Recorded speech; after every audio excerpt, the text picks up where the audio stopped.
இந்த வீடியோவை ஒரு லவ் ஸ்டோரி மூலியமா ஸ்டார்ட் பண்ணுவோம். என்னோட லவ் ஸ்டோரி மூலியமா. நான் வந்து காலேஜ் போறதுக்காக 2 வருஷம் முன்னாடி பஸ் ஸ்டாண்ட்ல நின்னுட்டுருந்தேன். பஸ் ஸ்டாண்ட்ல வந்து என் பஸ்ஸுக்காக வெயிட் பண்ணிட்டு இருந்தேன். காலேஜ் கொஞ்சம் பக்கம் தான்னு வச்சுக்கோங்களேன். இன்னும் ஒரு 7 கிலோமீட்டர், ஒரு 10 கிலோமீட்டர் தான். அந்த பஸ்ஸுக்காக நான் வெயிட் பண்ணிட்டு இருக்கும்போது, ஒரு பொண்ணு வந்து ரோட கிராஸ் பண்ணிட்டு இருந்தான். கூட்டத்தோட கிராஸ் பண்ணிட்டு இருந்தான். அவன் வந்து வரும்போது நான் பார்த்தேன். என்னடா இது? யார்றா இது? அப்படின்னு சொல்லிட்டு. ஸோ பார்த்த உடனே ஏரோ வந்து அப்படி குத்துது. ஃபர்ஸ்ட் சைட்ல வந்து love guys. Love at first sight சொல்லுவாங்க பாத்தீங்களா? அந்த மாதிரி லவ்னு வச்சுக்கோங்களேன். லவ் பண்ணா இந்த பொண்ணு தான் பண்றோம் அப்படின்னு ஒரு இது. நம்ம ஃபோக்கஸ் குமுதாதான்.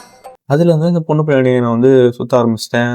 போயிட்டு அந்த டிப்பிக்கலா அந்த படத்துல வர மாட்டீங்களா? அந்த மாதிரி பண்ண ஆரம்பிச்சுட்டு பண்ணி எப்படியோ வந்து ஏதோ இடம் பண்ணி எப்படியோ ஒன்று சொல்லிட்டேன்னு வச்சுக்கோங்களேன். சொல்லி ஓகே ஆயிடுச்சு கைஸ். ஸோ ஓகே ஆயிடுச்சு அப்படின்னு நினைச்சது போதுதான் ஒரு பெரிய குண்டு வருது. ஏன்னா நான் அந்த பொண்ணு வந்து வீட்டுல ரிசப்ஷனுக்கு ஓகே சொல்லிட்டா வேற ஒரு பையன் கூட. அந்த எனக்கு மேட்டரே தெரியாது. என்னடா அது அப்படின்னு சொல்லிட்டு நான் மன உடச்சல் உட்காந்துக்கிட்டு இருக்கேன். மன உடச்சல் உட்காந்துட்டு ஓகே இதெல்லாம் பார்த்தா வேலைக்கு ஆகுது. ரிசப்ஷன் தானும் நாங்க போய் இது பண்ணுவோம் அப்படின்னு சொல்லிட்டு அப்பயுமே விடலையே. நீ தப்பான ரிசப்ஷன் ஆகியுமே பொண்ணு பின்னாடி சுத்தி எப்படி ஓகே அந்த ரிசப்ஷன் கேன்சல் ஆயிடுச்சு. பொண்ணு சென்டர்னு வச்சுக்கோங்களேன். இப்ப என்ன மேட்டர்னா இந்த நான் சொன்ன பார்த்தீங்கன்னா இந்த ஸ்டோரி எல்லாமே இந்த ஸ்டோரி எதுவுமே உண்மை கிடையாது. இது வந்து ரெமோ படத்தோட ஸ்டோரி கைஸ்.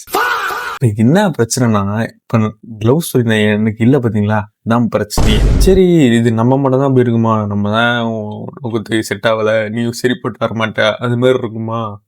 மற்றவங்களுக்குலாம் மேபி இருக்கலாம்ல அப்படின்னு சொல்லிட்டு நான் வந்து ஆதி காலத்துல ரிமைண்ட் பண்ணி பார்த்துட்டு இருந்தேன். காலேஜ் டைம்லயுமே எவனுக்குமே சுத்தி இருக்க லவ் கைஸ் கிடையாது கைஸ். பக்கத்து கிளாஸ்ல நான் பக்கத்து வேற டிபார்ட்மெண்ட்ல கூட ஃப்ரெண்ட்ஸ் இருக்காங்க எனக்கு.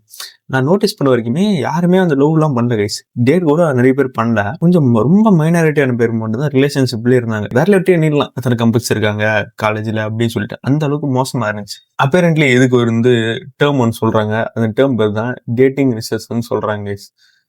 ஆமா டேட்டிங் ரிசர்ச்ல தான் நம்ம இருக்குமா. இதெல்லாம் யாரா கேட்டா சரி ஓகே இதுக்கு காரணம் என்ன அப்படின்னு நம்ம யோசிச்சு பார்த்ததுல நம்ம சொல்லிடலாம். மேபி ஜென்ஜி யாருக்கும் ரிலேஷன்ஷிப்ல இன்ட்ரெஸ்ட் இல்லை அப்படின்னு சொல்லிட்டு. பட் ஃப்ரெண்ட்ஸ் நான் கேட்கறேன் ரிலேஷன்ஷிப் வேணுமாடா அப்படின்னு கேட்டா முக்காசு பேரு ஆமாண்டா லாங் டைம் எனக்கு வேணும் அப்படின்றாங்க. பட் நீ யாரையும் டேட் பண்றேன்னு கேட்டாங்க ஒருத்தவங்க கூட சொல்றது இல்லை நான் வந்து டேட் பண்றேன் அப்படின்னு சொல்லிட்டு. இது என்னடா இப்ப வேணும்ன்றீங்க ரிலேஷன்ஷிப் வேணும்ன்றானுங்க நான் டேட் பண்ண மாட்டானுங்க. என்ன இதுதான் நான் ஒன்னும் புரியலையாடா. என்னங்க எனக்கு ஒண்ணுமே புரியலையா? அதுதான் எனக்கும் புரியல. அந்த மாதிரிதான் இருக்குது. ஃபீமேல் ஃப்ரெண்ட்ஸ் கேட்டாலும் அவங்கள்ட்ட இது கிட்டத்தட்ட சேம் பதில் தானே. எல்லாருக்குமே ரிலேஷன்ஷிப் வேணுமா ஆனா யாருமே டேட் பண்ண மாட்டாங்களா?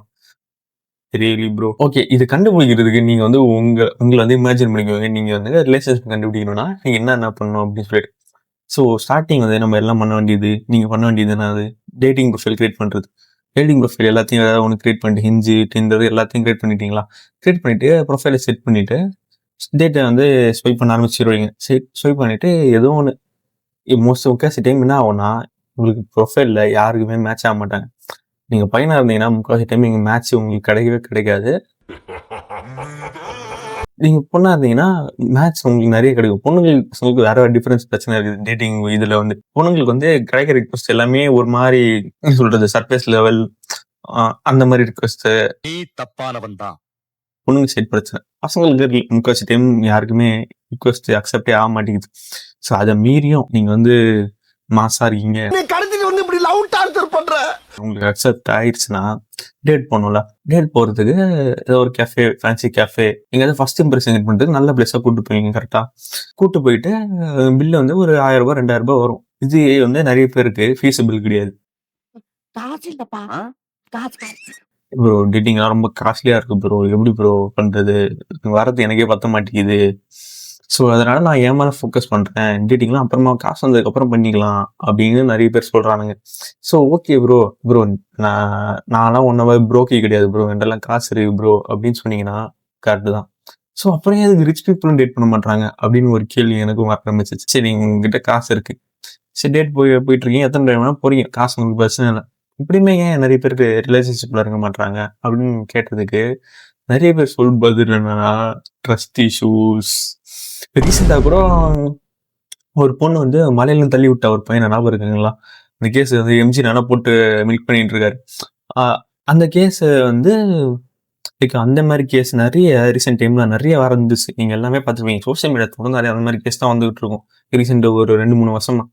ஸோ இதை நிறைய பேர் பார்த்து என்ன ஆகுதுன்னா, அவங்களுக்கு வந்து ஒரு நெகட்டிவ் ஃபார்மேஷன் ஆயிடுது கைஸ். ஓகே, இப்படிதான் இருக்கு போல. யாருமே நீங்க இந்த காலத்துல யாருமே நம்ப முடியாதுடா. இந்த மாதிரி எல்லாருமே ஆயிட்டாங்க. பின்ன திறந்த உடனே பொண்ணு வந்து பையனை தள்ளி விட்டா அப்படின்னு சொன்னா, காலைல ஏஞ்சிக்கிறீங்க நீங்க இந்த நியூஸ் பாக்குறீங்க, விளங்குச்சுடா. நீங்க ஆல்ரெடி இதுல இருக்கீங்கன்னு வச்சுக்கோங்க. உங்களுக்கு ஆல்ரெடி பிரச்சனை ட்ரஸ்ட் இஷ்யூ இருக்கீங்கன்னா விளங்குண்டா. இந்த மூஞ்சில முடிச்சா பொடிக்கு போயில சிக்குமா, யாரையும் நம்ப முடியாது அப்படின்னு சொல்லிட்டு ஒரு இதுக்கு வந்துருக்கீங்கல்ல. ஸோ அது மாதிரி எல்லாருக்குமே ஒரு ட்ரஸ்ட் இஷ்யூ வந்துச்சு கைஸ். பட் மெயின் 3 பிரச்சனை இதுதான் நான் நினைக்கிறேன். ஸோ இதுக்கு வந்து என்னதான் சொல்யூஷன் அப்படின்னு கேட்டீங்கன்னா, ஜஸ்ட் ட்ரஸ்ட். ஏன் ட்ரஸ்ட் அப்படின்னு சொல்றேன்னா, நிறைய பேர் ரிலேஷன்ஷிப் வந்து ஒரு டிரான்சாக்ஷனா பார்க்க ஆரம்பிச்சிட்டாங்க நீங்க காலகட்டத்துல. ஒரு ஸ்டாக் மார்க்கெட் மாதிரி வச்சுக்கோங்களேன்.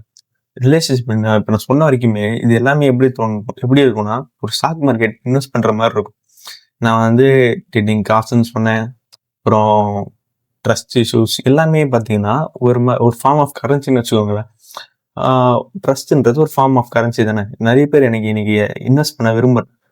ஏன்னா நிறைய பேர் வந்து இன்னும் அவங்க வந்து ட்ரஸ்ட் இன்வெஸ்ட்மெண்ட்ல கெயின்ஸை பார்க்க ஆசைப்படுறாங்க.